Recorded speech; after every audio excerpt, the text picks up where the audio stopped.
Hello friends, welcome to my YouTube channel team Aman Chawla. आज मैं आपके बीच में लेकर आया हूँ Q&A सीरीज़। इस सीरीज़ को स्टार्ट करने से पहले सिंपल रिक्वेस्ट, प्लीज़ अगर वीडियोस पसंद आ रहे हों तो चैनल को लाइक करना है, सब्सक्राइब करना है, मेरे इंस्टाग्राम पेज को भी जाके फॉलो करना है। वहाँ पे हम लोग शॉर्ट्स में आपके लिए बहुत कंटेंट क्रिएट कर रहे हैं। झटपट क्वेरी आपकी आंसर हो जाएगी वहाँ पे। और अगर अपने फ्रेंड्स फैमिली में शेयर करेंगे इस चैनल को तो बहुत सारे लोगों तक हम पहुंचेंगे। और अगर हमारा ये चैनल बहुत सारे लोगों तक पहुंचता है, क्योंकि हम कोई स्पॉन्सरशिप चार्ज नहीं करते, तो हम और ट्रांसपेरेंट और अच्छे अनबायस व्यूज़ के साथ आपके बीच में और सारी क्वेरीज को कवर करने वाले हैं। तो do share and like this channel. First query से स्टार्ट करते हैं। आशुतोष सिंह जी की क्वेरी है, रायबरेली रोड पे या बिजनौर रोड पे कमर्शियल प्रोजेक्ट्स के बारे में कुछ जानना चाहते हैं। कौन से ऐसे प्रोजेक्ट्स हैं और कहाँ पे इन्वेस्टमेंट के लिए थोड़ा सा सही रहेगा। तो मेरे हिसाब से ओमेक्स मेट्रो सिटी में कमर्शियल प्लॉट्स हैं जो कि किसान पथ को फेस कर रहे हैं। उसकी रजिस्ट्री भी आने वाले टाइम में बहुत जल्दी होने वाली है, रेरा अप्रूव्ड है। एक चीज़ को समझ लेना बहुत ज़रूरी है कि लखनऊ के अंदर में कमर्शियल प्लॉट्स बहुत कम है। एलडीए के जो हैं वो बहुत बड़े हैं और बहुत कॉस्टली हैं।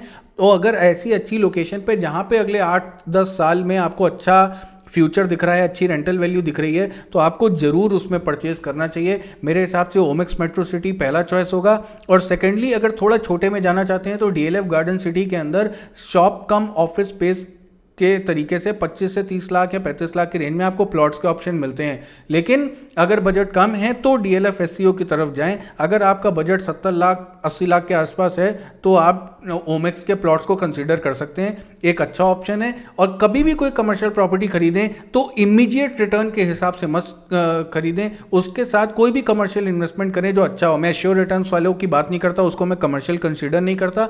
जो कमर्शियल प्लॉट्स हो गए, कमर्शियल ऑफिस स्पेस हो गए, उसमें आपको थोड़ा पेशेंस रखना पड़ेगा। अगर आप पेशेंस रखोगे तो डेफिनेटली आपका वो पेशेंस आपको अच्छे रिवॉर्ड रीप करेगा आने वाले टाइम में। कृपा शंकर जी की क्वेरी है, ओकास रेजिडेंसी के बारे में मेरा व्यू जानना चाहते हैं, फ्यूचर प्लान जानना चाहते हैं। अभी फिलहाल में कुछ प्रॉब्लम फेस कर रहे हैं, कार पार्किंग का इशू आ रहा है, उस टाउनशिप में मेंटेनेंस कॉस्ट हाई लग रही है। तो मेरा टेक ओकास रेजिडेंसी के बारे में ये होगा, क्योंकि इसके बारे में बहुत सारी क्वेरी आ चुकी हैं मेरे पास, कई तरीके से इसकी क्वेरी आ रही हैं। तो मेरा ये टेक होगा कि अगर मेंटेनेंस कॉस्टली लग रहा है तो हम पहले तो कंपैरिजन ड्रॉ करें और भी मिड सेगमेंट के प्रोजेक्ट से जहाँ पे मेंटेनेंस हो रहा है, क्या वहाँ पे मेंटेनेंस कितने रुपए पे हो रहा है, कौन सी आरडब्ल्यूए किस जगह से चला रही है। हर आरडब्ल्यूए हर प्रोजेक्ट में प्रॉब्लम है। जब 500 लोग एक टाउनशिप को चलाते हैं तो किसी को ग्रीन कलर पसंद है, किसी को रेड पसंद है, किसी को व्हाइट पसंद है, किसी को ब्लैक पसंद है। सबका कंसेंट एक चीज पे हो जाना, it is next to impossible. और ओकास रेजिडेंसी, हम एक चीज भूल रहे हैं कि मिड सेगमेंट का प्रोजेक्ट है और अपने आप में एक प्रोजेक्ट भी नहीं है। इसको डे 1 से मेरे पुराने वीडियोस जाके आप निकाल के देख सकते हैं। ओकास में 15-16 टावर्स बनने हैं, जिसमें से 6 टावर्स ही ओकास बनाएगा। तो पूरा प्रोजेक्ट तो अभी बनना बाकी है। कार पार्किंग एक ही होनी है, लिमिटेड कार पार्किंग है, क्योंकि ये मिड सेगमेंट का प्रोजेक्ट है। लग्जरी सेगमेंट में बिल्डर 2 कार पार्किंग देते हैं, मिड सेगमेंट के प्रोजेक्ट्स में 1 कार पार्किंग है और कुछ लोगों को 2 कार पार्किंग भी मिली है। कार पार्किंग के लिए आप बिल्डर से जाके बात कर सकते हैं, वहां पे आपको कार पार्किंग का स्पेस मिलेगा। रही बात पूरे प्रोजेक्ट की बाउंड्री की, तो वो नहीं हो सकती, क्योंकि ओकास सिर्फ 6 टावर है, अभी 10-12 टावर और आने वाले टाइम में आएंगे। जो पार्क एरिया है वो प्रॉपर मेंटेन होगा, बिल्डर क्योंकि वहां पे कंस्ट्रक्शन कर रहा है। आने वाले टाइम में 2 से 4 महीने के अंदर थोड़ा सा पेशेंस अगर आप रखोगे तो मेरे हिसाब से ओकास जिस कंस्ट्रक्शन क्वालिटी के साथ बना है, जिस मेंटेनेंस कॉस्ट को चार्ज कर रहे हैं और जिस तरीके से वो पूरी टाउनशिप, पूरे ग्रुप हाउसिंग प्रोजेक्ट को अपना लाइवली रखा हुआ है, मेरे हिसाब से बहुत बढ़िया है। बहुत सारे प्रोजेक्ट्स आसपास में, मैं किसी भी ब्रांड का नाम नहीं लूंगा, आप कंपैरिजन मॉडल ड्रॉ करोगे तब ये समझ में आएगा क्या अच्छा है क्या बुरा है। बुरा तो हर कुछ है, हम किसी भी चीज़ की निगेटिविटी को पहले हाईलाइट करते हैं, पॉजिटिव को नहीं करते हैं। मैं बिल्डर के टर्म्स में बात नहीं कर रहा हूँ, मैं फिर किसी का नाम नहीं लूंगा। बीइंग एन आउटसाइडर, मैं लोधा, बॉम्बे, बैंगलोर, लखनऊ के सभी प्रोजेक्ट्स को कवर कर रहा हूं, लेकिन 5 करोड़ के बहुत हाईएस्ट ब्रांड के प्रोजेक्ट का आरडब्ल्यूए भी प्रॉब्लम परेशान है, क्योंकि वहां पे कंसेंट नहीं बन रहा। और 30 लाख के प्रोजेक्ट का भी आरडब्ल्यूए परेशान है। तो ऐसा क्यों हो रहा है, इसको भी हमको इंट्रोस्पेक्ट करने की जरूरत है। मेरे हिसाब से, मेरी नज़र में ओकास जिन्होंने सही टाइम पे एंट्री ली, अच्छा पैसा बनाया, बिल्कुल सीजी सिटी से कनेक्टेड है, सुल्तानपुर रोड से कनेक्टिविटी अच्छी है, अंदर अच्छे गार्ड सिक्योरिटी है। आने वाले टाइम में जो कमियां हैं वो धीरे धीरे बिल्डर वर्क कर रहा है, क्योंकि बिल्डर को दुकान बंद नहीं करनी है, बिल्डर को दुकान अपनी लंबी चलानी है। तो थोड़ा सा पेशेंस रखें, सारी चीज़ों का सोल्यूशन मिलेगा और मेरे हिसाब से it's a good project, timely delivered project with good construction quality. Ajit Singh ji की क्वेरी है, ब्लिस डिलाइट के बारे में मेरा व्यू जानना चाहते हैं। ब्लिस डिलाइट मेरे समझ से सुशांत गोल्ड सिटी में ओकास रेजिडेंसी से थोड़ा सा आगे बन रहा है, सीजी सिटी बिल्कुल मेन रोड पे बन रहा है। अच्छा प्रोजेक्ट होगा रेंटल वैल्यू के लिए। कैपिटल एप्रिसिएशन बहुत ज़्यादा एक्सपेक्ट नहीं करें, क्योंकि एक अफोर्डेबल सेगमेंट का प्रोजेक्ट है, 40-50 लाख रुपीस की रेंज का प्रोजेक्ट है, रूम साइज बहुत बड़े नहीं है। रेंटल वैल्यू अच्छी मिलेगी क्योंकि ठीक सामने अटल यूनिवर्सिटी का काम बहुत तेज़ी से चल रहा है, आगे कैंसर हॉस्पिटल बना हुआ है और कनेक्टिविटी सुल्तानपुर रोड, आमूल, IT सिटी से बहुत अच्छी है। तो मेरी नज़र में एक अच्छा प्रोजेक्ट है रेंटल वैल्यू के लिए। और आने वाले टाइम में एक और कॉन मैं जल्दी से शेयर कर देता हूँ, कंस्ट्रक्शन क्वालिटी कोई बहुत अच्छी नहीं होने वाली है। प्रोजेक्ट बन जाएगा, कंप्लीट हो जाएगा, बहुत अच्छी एमिनिटीज़ नहीं होंगी, एवरेज एमिनिटीज़ होंगी और एक अफोर्डेबल सेगमेंट का अच्छी रेंटल वैल्यू का प्रोजेक्ट है। ये मेरा टेक होगा ब्लिस डिलाइट के लिए। नाम नहीं है, एक क्वेरी है, ICICI बैंक से लोन लिया है, बैंकर कह रहा है बायर को कि TDS मैं डायरेक्टली जमा कर देता हूँ, हर डिमांड के साथ TDS टुकड़ों में जमा करें कि एक साथ लमसम प्रॉपर्टी जब फाइनल रजिस्ट्री के टाइम पे जाए तब हम फाइनल जमा करें। क्योंकि मैंने एक TDS का वीडियो किया था तो उस पर एक क्वेरी आई। मेरे समझ से TDS हर कस्टमर को खुद जमा करना चाहिए और कोई भी किसी के बिहाफ पे उसको ना जमा करे, क्योंकि वो डायरेक्टली हमारे पैन कार्ड से लिंक्ड है। वो जो 1% की वैल्यू है वो डे 1 पे ही जब प्रॉपर्टी बुक करें उसी वक्त जब अलॉटमेंट एग्रीमेंट मिल जाए तो 1 महीने के अंदर बिल्डर से बात करके समझ के कि क्या प्रिंसिपल अमाउंट है और उसका किस अमाउंट पे रजिस्ट्री होनी है, उसका 1% हमको एक साथ लमसम जमा कर देना चाहिए, बजाय कि हर बार मैं उस प्रोसेस को फॉलो करूं। तो एक ही बार करके ख़त्म करें और उस चालान की कॉपी बिल्डर को दे दें और वो डायरेक्टली आपको जमा करना चाहिए। कोई भी बैंकर डायरेक्टली जमा नहीं करता, ये उसकी अथॉरिटी में नहीं है और अगर कर रहा है तो गलत है। कस्टमर को खुद अपने पैन कार्ड से खुद अपने पोर्टल पे जाके उसको फाइल करने की ज़रूरत है। डॉक्टर सिद्धार्थ जी की क्वेरी है, सुशांत गोल्ड सिटी और नियर बाय लोकेशंस का फ्यूचर प्राइस जानना चाहते हैं, 5 साल बाद क्या होगा।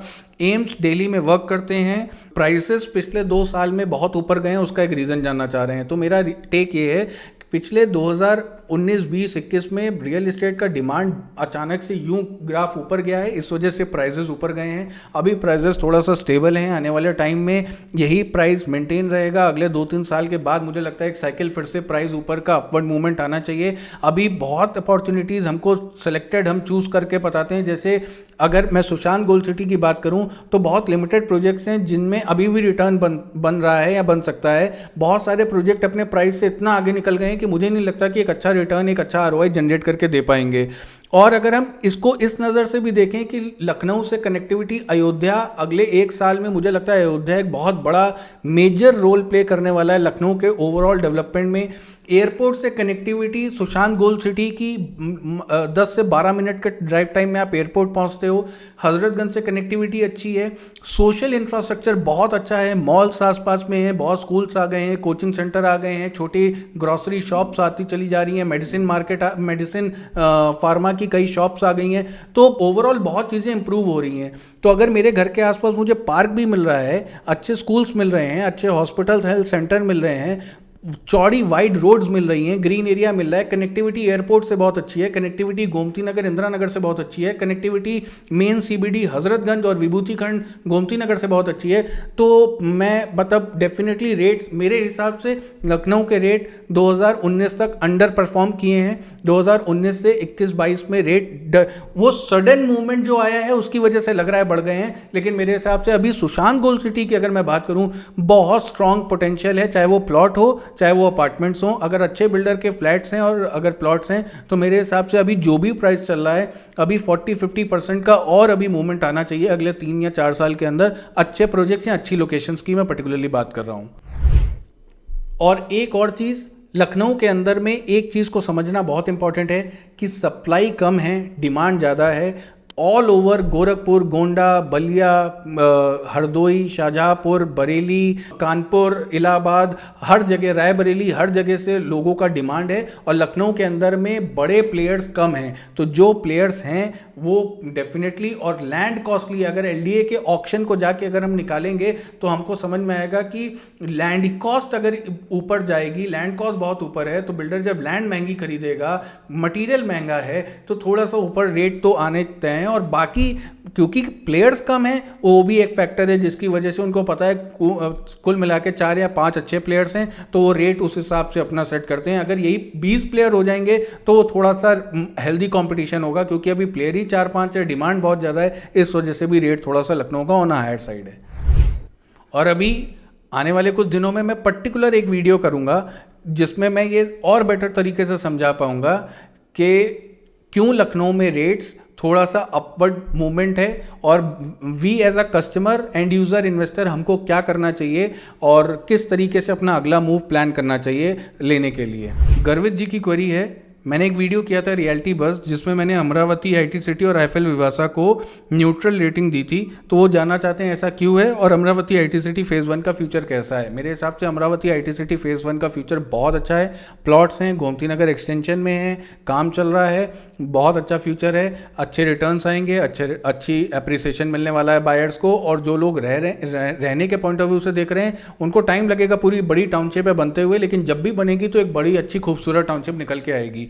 और रही बात कि मैंने न्यूट्रल कॉल क्यों दिया था, क्योंकि उसमें रेट, अब जैसा मैंने अभी लास्ट क्वेरी में भी आंसर किया, रेट अचानक से बहुत बड़े हैं, तो अगले 1.5 से 2 साल मुझे नहीं लगता रेट का कोई बहुत अच्छा मूवमेंट आने वाला है। तो जब मुझे लगेगा कि रेट में बहुत अच्छा मूवमेंट आएगा, या अभी अमरावती, अभी मैं बता नहीं सकता, लेकिन आने वाले टाइम में एक और बहुत अच्छी अपॉर्चुनिटी आ रही है, तो इसीलिए इन दोनों प्रोजेक्ट्स में रेट बहुत जल्दी भागे हैं। इस वजह से अगले 2 साल तक धीरे धीरे रेट बढ़ेंगे, तो इन्वेस्टर को अच्छे रिटर्न नहीं मिलेंगे, इसीलिए मैंने न्यूट्रल कॉल दिया था। प्रॉपर्टी कोई भी टाइम के हिसाब से होती है, एंट्री और एग्जिट टाइम, कोई प्रोजेक्ट खराब नहीं है, कोई प्रोजेक्ट न्यूट्रल और सेल और बाय कॉल होती है, और टाइम के हिसाब से होती है। तो अभी अगले 2 साल इन दोनों प्रोजेक्ट के बहुत ज़्यादा रिटर्न बनाने वाले रेट मुझे नहीं लगते, इन दोनों प्रोजेक्ट के लिए मैं बता रहा हूँ। Overall IT city phase 1 is a very good project, लंबा रुकना है 5-6 साल तो बहुत अच्छा है, शॉर्ट टर्म प्लान है तो न्यूट्रल कॉल मेरा अभी भी रहेगा दोनों प्रोजेक्ट के साथ। पीयूष जी की क्वेरी है, मिक्सन के बारे में जानना चाहते हैं, एक नया प्रोजेक्ट प्लान कर रहे हैं, जनपद प्रोजेक्ट है, लेना चाहिए कि नहीं।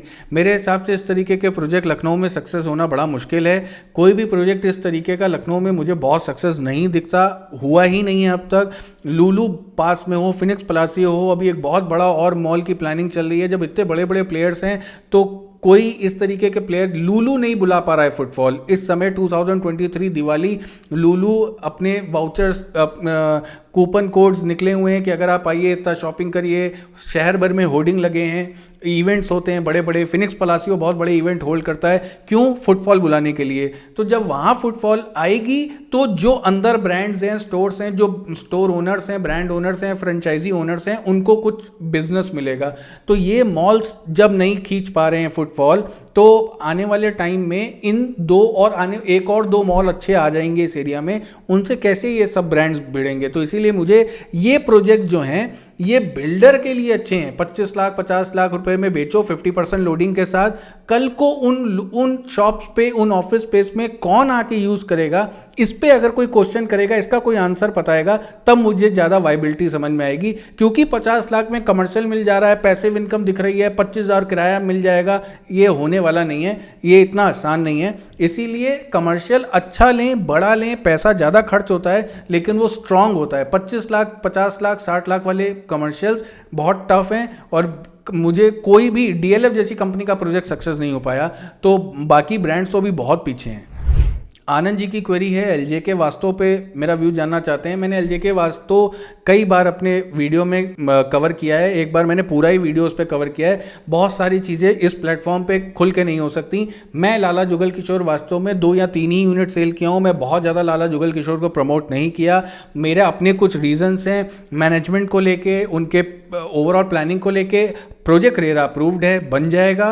प्रोजेक्ट में जो लैंड है, जो जिसकी ज़मीन है वो बहुत फाइनेंशियली स्टेबल ग्रुप है, तो ओवरऑल लैंड पूरी अपनी ओनरशिप में है और रेरा अप्रूव्ड है, काम चल रहा है। तो एक अच्छा खासा एवरेज प्रोजेक्ट निकल के आना चाहिए। मेरे समझ से इससे बहुत अच्छी अपॉर्चुनिटी और अलग अलग जगह पे है, इसीलिए मैं इस प्रोजेक्ट के साथ, मेरा कॉन्फिडेंस कभी भी वो उस लेवल का नहीं है। और बहुत सारी चीज़ों के लिए हम लोग नंबर नीचे मेंशन करते हैं, आप डायरेक्टली बात करें, बहुत सारी चीज़ें एक पब्लिक प्लेटफॉर्म पे नहीं हो सकती हैं और वो डायरेक्टली मैं आप तक वो बातें नहीं शेयर कर सकता हूँ। दिव्या त्रिपाठी जी की क्वेरी है, Omaxe palace versus Rishita Manhattan कौन सा बेटर प्रोजेक्ट है? मेरे समझ से Omaxe palace, because of location. मैं रियल एस्टेट में अगर सारे प्रोजेक्ट अप्रूव्ड हैं, सभी अच्छी ब्रांड्स हैं, तो मैं लोकेशन, मेरी टॉप मोस्ट प्रायोरिटी होती है। मैं थोड़ा सा कॉम्प्रोमाइज़ कर लूँगा एमिनिटीज़ में, मैं थोड़ा सा कॉम्प्रोमाइज़ कर लूँगा रूम साइज़ में, लेकिन मैं लोकेशन के साथ कॉम्प्रोमाइज़ नहीं करूँगा। मैनहट्टन थोड़ा पीछे है, उसके आसपास में बहुत सारा कंजेशन होगा। पैलेस बिल्कुल शहीद पथ से लगा हुआ है, एक अच्छा प्रोजेक्ट है। ऑलमोस्ट रूम साइज़ अगर 3 BHK की बात करूँ, 2.5 BHK की बात करूँ, तो room size almost same room size हैं कंपेयर टू मैनहट्टन, जो 1500-1600 स्क्वायर फुट के साइज में आते हैं। जो बड़ी यूनिट है मैनहट्टन में 3 BHK और 4 BHK की, डेफिनेटली वो पैसा भी ज़्यादा है और बड़े कारपेट एरिया, बड़ी बालकनीज मिल रही हैं। लेकिन अगर प्रोजेक्ट टू प्रोजेक्ट मैं बात करूं तो मैं थोड़ा सा इंक्लाइंड हूं ओमेक्स पैलेस की तरफ compare to Rishita Manhattan, because of location and only location. बाकी दोनों प्रोजेक्ट के अपने प्रॉज एंड कॉन्स हैं। और एक चीज़ और, मेंटेनेंस कॉस्ट मैनहट्टन का थोड़ा सा ज़्यादा होगा कंपेयर टू ओमेक्स पैलेस, तो ये भी एक और रीज़न है कि ओमेक्स पैलेस में मेंटेनेंस कॉस्ट थोड़ा सा कम होगा और लोकेशन मुझे अच्छी मिल रही है। बाकी तो मोटा मोटी दोनों में प्लस माइनस है, इक्वल है, तो कोई ऐसा कोई टेक नहीं है मेरा कि कौन ज़्यादा बेटर है, कौन ज़्यादा बुरा हुआ। रोहित सिंह जी की क्वेरी है, एल्डिको एम्पीरिया या लाला जुगल किशोर वास्तु कौन सा अच्छा प्रोजेक्ट है इन्वेस्टमेंट के लिए? दोनों ही मेरे हिसाब से इन्वेस्टमेंट के लिए बहुत अच्छे प्रोजेक्ट नहीं है। आने वाले टाइम में बहुत अपॉर्चुनिटीज़ हैं, अच्छे प्रोजेक्ट्स आ रहे हैं। मैं किसी ब्रांड का नाम नहीं ले रहा हूँ, लेकिन जिस रेट पे वहाँ पे इन्वेंट्री आना चाह रही है वो रेट वहाँ का है नहीं। और अगर 4,500, 4,000, 4500 के रेट पे उस लोकेशन पे प्लॉट है तो सुशांत गोल्ड सिटी इमीडिएटली 12,000 रुपये हो जाना चाहिए, गोमती नगर को 20,000 रुपये हो जाना चाहिए। क्योंकि अगर उस लोकेशन के टर्म्स लेंस से मैं देखूंगा, इस वजह से कि प्लॉट की इन्वेंट्री नहीं है बाजार में, एक अच्छा ब्रांड लेकर के आ रहा है जंगलों में जहाँ 15 साल में बहुत कुछ अच्छा होगा, तो मेरे हिसाब से ये कोई लॉजिक नहीं है इन्वेस्टमेंट के लिए जाने का। और दूसरे ब्रांड के बारे में मैंने पहले भी बताया, एक एवरेज प्रोजेक्ट होने वाला, एवरेज प्रोजेक्ट एवरेज प्राइस पे ही रहता है वो, क्योंकि एक ब्रांड पास में एक बहुत महंगे प्रोजेक्ट रेट पे लेकर आएगा, इसलिए मैं भी अपना रेट बढ़ा देता हूं। इस तरीके से रियल एस्टेट की फंक्शनिंग नहीं होती। तो ये दोनों ही बहुत अच्छे ऑप्शन नहीं है इन्वेस्टमेंट के नज़र में। फिर भी आप उसी पर्टिकुलर लोकेशन पे जाना चाहते हो तो गो विद एम्पीरिया। वो टाइम जरूर लगेगा उसको, एक साइकिल को स्टार्ट होने में, लेकिन रिटर्न तो आपको बहुत अच्छा नहीं बनेगा, लेकिन फिर भी आपको ज़्यादा अच्छा सुकून होगा, ज़्यादा मज़ा आएगा और इवेंचुअली 10, 12, 15 साल बाद तो आपको फील आ जाएगा कि हाँ ठीक ठाक है, पैसा बढ़ गया। रिटर्न इसलिए नहीं मैं बोल रहा क्योंकि बहुत अच्छी अपॉर्चुनिटीज़ मार्केट में हैं जिसमें अच्छे पैसे बन रहे हैं, तो फिर मैं वहाँ जाके 12 साल के लिए अपने पैसे को लॉक क्यों करूँगा। ये मेरा टेक होगा इन दोनों प्रोजेक्ट या पर्टिकुलर एम्पीरिया के बारे में। मुझे लगता है मैंने आज का ये वीडियो में सारी अभी तक की जो क्वेरीज थी कवर करी और डिफरेंट वेरिएशंस लेकर आए हैं ताकि कोई क्वेरी रिपीट ना हो। ये Q&A हम हर महीने करते रहते हैं। आपके मन में भी कोई क्वेरी हो तो नीचे कमेंट सेक्शन में उसको ज़रूर ड्रॉप करें। व्हाट्सएप नीचे दिए गए नंबर पे आप व्हाट्सएप कर सकते हैं या फिर डायरेक्टली आप इंस्टाग्राम पे भी हमको एक पर्सनल मैसेज ड्रॉप कर सकते हैं। हम हर महीने Q&A करते हैं और वहाँ पे हम आपकी Q&A क्वेरी को आंसर करते रहेंगे। अगर आपकी क्वेरी या क्वेश्चन कोई ऐसा सीरियस आपको लगता है जल्दी आंसर मिलना चाहिए तो उसमें अर्जेंट मार्क करके ज़रूर भेजें। हम कोशिश करेंगे उसको पर्सनली 2 से 3 दिन के अंदर आपको आंसर करने का। उम्मीद करता हूँ वीडियो पसंद आया होगा। अगर पसंद आया हो तो चैनल को ज़रूर सब्सक्राइब करिएगा और वीडियो को लाइक करिएगा। Thank you very much.